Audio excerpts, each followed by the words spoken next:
All right, eighth graders, good afternoon. Hope you had a good Wednesday.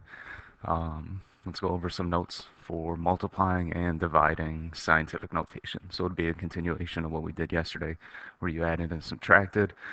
Today we're just going to learn how to multiply and divide. So today is October 16th, and this is going to be page 13 in your notes. All right, so here we have a sample problem. If you're asked to multiply 2.6 times 10 to the 7th by 6.3 times 10 to the 4th, you're going to follow the steps listed. And this is actually example number 1, so I'm going to scroll down here, and as we do the steps, we'll do example 1. All right, so really, you're being asked to multiply all these numbers here, right? 2.6, that's being multiplied by 10 to the 7th power. All of that's being multiplied by 6.3 and being multiplied by 10 to the 4th power. So there's a property that says that it doesn't matter how we order these when we multiply or add, we're going to get the same answer. Um, and if you guess the commutative property, then you're correct, or commutative.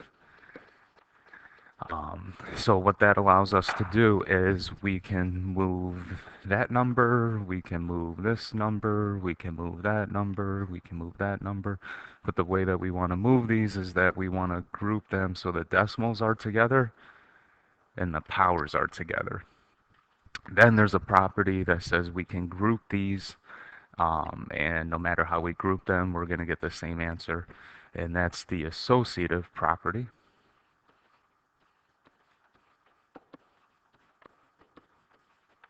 So then that way we can group the decimals here. So we would multiply the decimals. And then we would group the powers over here, combine them, and multiply. All right, so let's scroll down here and see what we get when we multiply the decimals and what we get when we multiply the powers. So go ahead and use your nifty calculators and do 2.6 times 6.3, and you should get 16.38, and that's going to be multiplied by whatever 10 to the 7th times 10 to the 4th is. We know the rule that we can keep the base, add the exponents. 7 and 4 is 11. So now we have 16.38 times 10 to the 11th. But if you recognize that is not in scientific notation because the coefficient isn't between 1 and 9.9, it's 16.38. So we're going to have to move the decimal one place to the left. So the coefficient is 1.638, and because we had to move it one place to the left, we're going to add 1 to that exponent. So our final answer here is 1.638 times 10 to the 12th. All right, so to complete our steps up above, we left off where you group the decimals, group the powers, perform each one. But then we had to list that we had to put the decimal and the power from step 2 together. We did that when we combined the 16.38 times 10 to the 11th. Then we have to convert the result to scientific notation, which we did when we moved the decimal one place to the left and then added 1 to the exponent. All right, so let's go ahead and do example number 2 together. So we have 4.4 times 10 to the 6th times 3.9 times 10 to the 4th. A lot of numbers that we're multiplying, so we can go ahead and group the decimals together. So the 4.4 times 3.9, and we'll multiply that by the powers. 10 to the 6th times 10 to the 4th. All right, so go ahead and use your calculator and do 4.4 times 3.9, and we should get 17 and 16 hundredths. And we're going to multiply that by 10 to the 10th power because we need to go ahead and add the exponents there. This is not in scientific notation, so we move it one place to the left, so that's 1.716 times 10 to the 11th because we had to add 1 to the exponent up there. All right. go ahead and do problem number 3 on your own. Um, Same steps, same philosophy, and we'll check in with you tomorrow and see how you did on that one. All right, moving right along here. We're at 5 minutes and 15 seconds. We should definitely get this video done within 10 minutes. So that way you have plenty of time to do all your other work today. All right, so now we're going to divide numbers that are in scientific notation. Pretty similar to the multiplication, but instead of multiplying the decimals, we divide them. And instead of adding the exponents, we subtract them. So to help illustrate this, it would help if maybe we write it out as a fraction. So it's 1.23 times 10 to the 11th, and that's all being divided by 2.4 times 10 to the 4th. And then what we would be doing here is breaking it down. So you do the 1.23 divided by 2.4.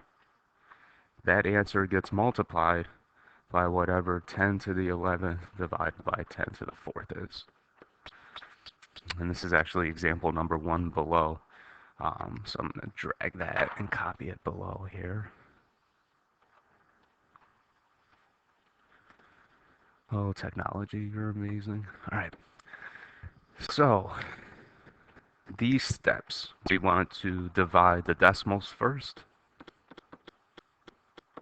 and then combine the powers. And then we would put the decimal and power from step 1 together, just like we did in the other problems. And then we would convert the result to scientific notation, just as we did in the others. All right, so to continue our example down below, number 1, we're doing 1.23 divided by 2.4. And when you put that into your calculator, you should get 0.5125. And that's being multiplied by 10 to the 11th divided by 10 to the 4th, which is 10 to the 7th. Keep the base, subtract the exponents. And here we can recognize that it's not in scientific notation, so we got to move it 1 to the right. So we have 5.125 times 10, and in this case we're going to subtract 1 from the exponent because we had to move it to the right. So it's 10 to the 6th, and that is our answer. All right, so following that philosophy, let's do number 2. So we're going to do 3.6, and we're going to divide that by 6, and we're going to multiply that by 10 to the 4th divided by 10 to the negative 5th. All right, so when we do 3.6 divided by 6, we get 0.6. And when we do 10 to the 4th divided by 10 to the negative 5th, we're going to get 10 as our base, and then it's 4 minus negative 5, which is 4 plus 5, so our exponent here is 9. And we have to move our decimal 1 place to the right, so it's 6 times 10 to the 8th, because we had to subtract that 1 from the exponent there. All right.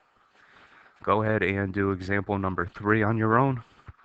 Same steps, divide the decimals, combine the powers, convert it to scientific notation, and you'll be good to go. We'll check in with you tomorrow, see how you did, and hope you have a lovely evening. All right, take care.